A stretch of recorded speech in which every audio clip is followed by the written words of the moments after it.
ही केस जी आहे ना, ही निवडणुकीच्या दरम्यान झालेली आहे 2009ला. 2009ला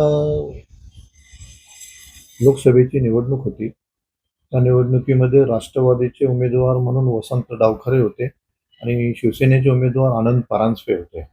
आणि उद्धव साहेबांची एक जाहीर सभा होती. त्या सभेमध्ये एक सीडी दाखवण्यात आली. ती सीडी कुठून आणली, कशी आणली त्याची काही मला कल्पना नाही.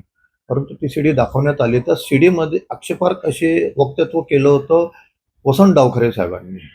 आणि ते त्या सीडीत दाखवल्यानंतर 2 दिवसानंतर मला 2-3 दिवसांनी ती निवडणूक होती. आणि निवडणुकीमध्ये वसंत डावखरे साहेब पराभूत झाले. परंतु पराभूत होण्यापूर्वीच त्यांनी ती आमच्यावरती गुन्हा दाखल केला आणि तो त्याच दिवशी रात्री, ज्या दिवशी सभा झाली त्या दिवशी रात्री त्यांनी गुन्हा दाखल केला. आदरणीय एकनाथ शिंदे साहेब, आदरणीय उद्धव साहेब, आमचे उमेदवार आनंद परांजपे आणि मी त्या संपूर्ण सभेचा आयोजक होतो. म्हणून आमच्यावरती चौघांवरती गुन्हा दाखल झाला. आम्ही सगळ्यांनी स्टेटमेंट दिल्या आणि 27 मला वाटतं साक्षीदार होते. त्या 27 मधून एक 25 साक्षीदारांची साक्ष झालेली आहे. प्रत्येक साक्षीदारांनी आम्हाला माहितीच नाही, आम्हाला कल्पनाच नाही की आमची कशावर सही घेतली आणि आम्हाला आठवत नाही 2009चं असं सगळ्यांनी सांगितलेलं आहे.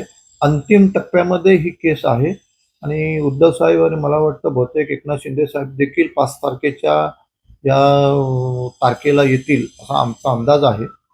आणि ही केस संपण्याच्या तयारीमध्ये आहे. निकाल लागला आहे. हा निकाल लागेल असं आम्हाला वाटतं 5 तारखेला. कारण आता ह्या 1 वर्षामध्ये दर आठवड्याला तारीख पडते. महिन्यातून 4 तारखा, 4-5 तारखा पडतायत. लवकरात लवकर कोर्टामध्ये पण अनेक प्रकरणं प्रलंबित असतात आणि म्हणून त्यांनी ठरवलं कोर्टाने पण की लवकरात लवकर ही तारीख संपवण्याची. त्याच्यामुळे 5 तारखेला काय निकाल लागेल तो आपल्या सगळ्यांना कळेल. उद्धव ठाकरे साहेबांना बोलवण्यात आलेलं आहे आणि शिंदे साहेबांची व्हिडिओ कॉन्फरन्सद्वारे झालेली आहे साक्ष. तर आपल्याला कळेल 5 तारखेला काय होतंय ते.